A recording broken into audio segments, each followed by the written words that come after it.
All right, we've got some other breaking news to follow in Falls Church, Virginia. There is an arrest and a homicide investigation that we have been following closely. This story, we have to tell you, is disturbing. Police say a woman died after being set on fire inside an apartment. This happened yesterday afternoon at the Village at Falls Church on Wilston Place. That is right around the Seven Corners area.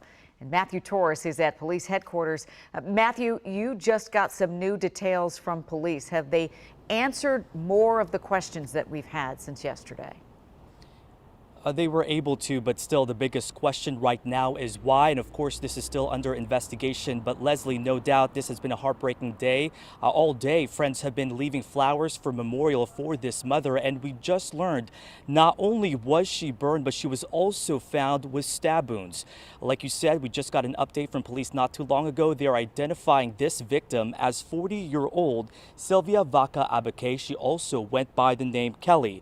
Friends say she is originally from Bolivia, who moved here several years ago, leaving behind 2 children back in Bolivia. Since yesterday afternoon, investigators have been processing the scene and collecting evidence. Fairfax County police say responders arrived there for 2 reasons. One, there was a call for domestic disturbance.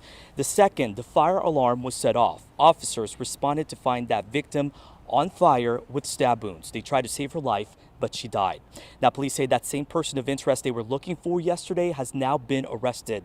His name is Richard Montana of Arlington. Witnesses snapped a picture of him as he was running away from the scene. He's now facing charges of second-degree murder, burglary with intent to murder, and burning of an occupied dwelling. While investigators say he may be tied to that domestic call, we now know Montana was the victim's friend. I was in shock. I just couldn't believe it. I just couldn't believe it. The person who did it is a friend of us, her. We know each other for a long time. It's just shocking.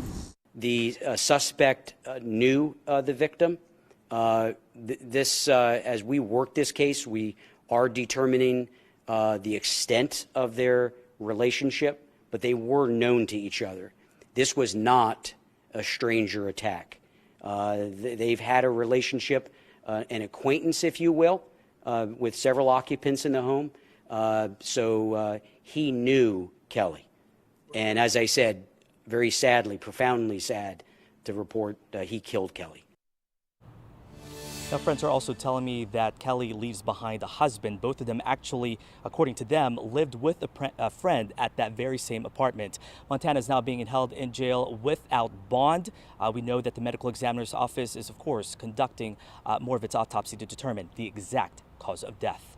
Reporting live in Fairfax, I'm Matthew Torres, WUSA 9.